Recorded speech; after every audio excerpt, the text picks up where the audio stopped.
안녕하십니까. 자생한방병원 한방재활의학과 조소연입니다. 금일 소개드릴 논문은 코호트 연구인 Systemic Effects of Epidural Steroid Injection입니다. 본 영상에서는 아래와 같은 순서대로 논문을 읽어보도록 하겠습니다.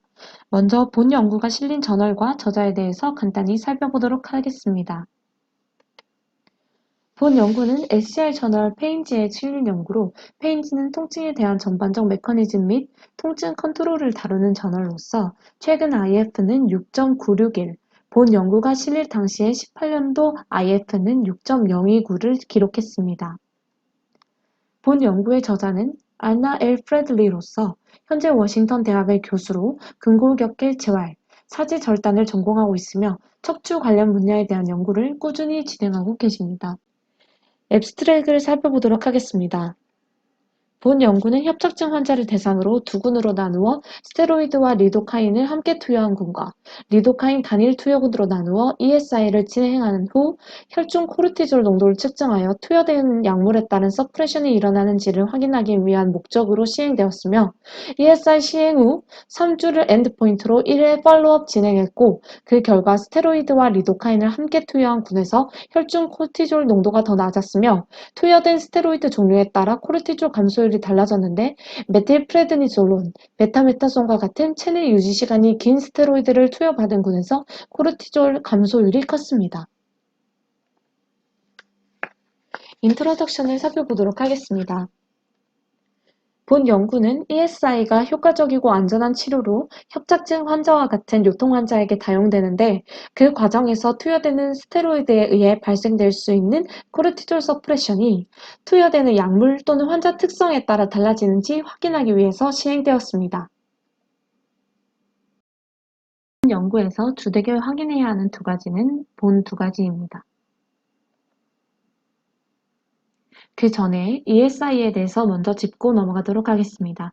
ESI란 에피듀럴 스테로이드 인젝션이라는 의미로 신경의 염증과 붓기를 가라앉혀 통증을 제어할 목적으로 경막 외 공간에 약물을 주사하는 치료입니다.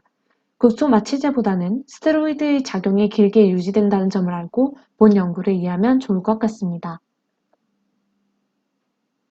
본 연구의 연구 방법을 살펴보도록 하겠습니다. 본 연구의 방법은 이렇습니다.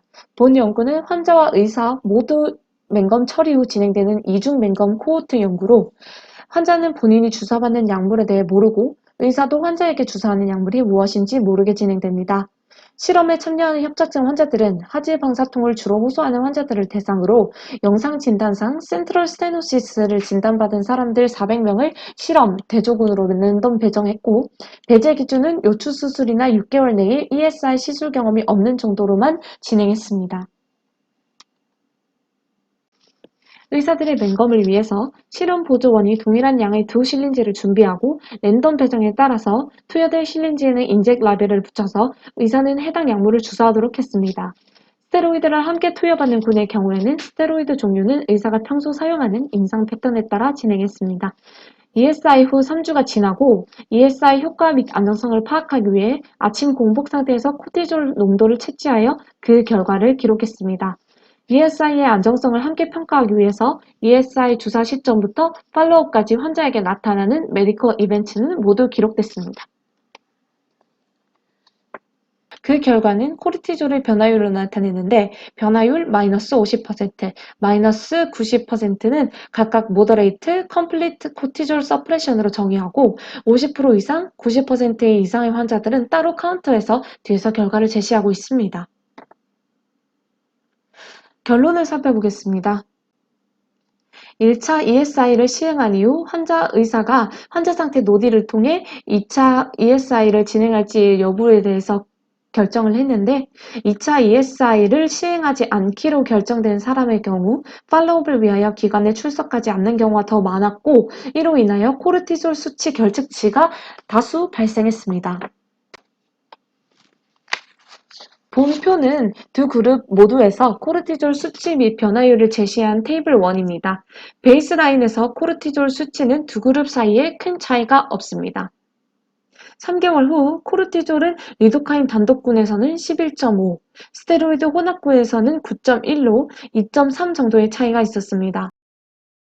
변화율로 확인했을 때는 각각 8.2, 마이너스 14.4%로 50%, 90% 이상의 감소율을 보인 모더레이트 컴플리트 서프레션에 해당하는 환자는 스테로이드 혼합군에서 훨씬 더 많았는데 컴플리트 서프레션의 사례는 매우 일부에 불과했습니다. 투여된 스테로이드 종류에 따른 코르티졸 수치를 제시한 그래프입니다. 가로축은 스테로이드의 종류, 세로축은 변화율을 나타내며 변화 범위에서 중간값이 그래프에서 실선으로 나타나 있습니다.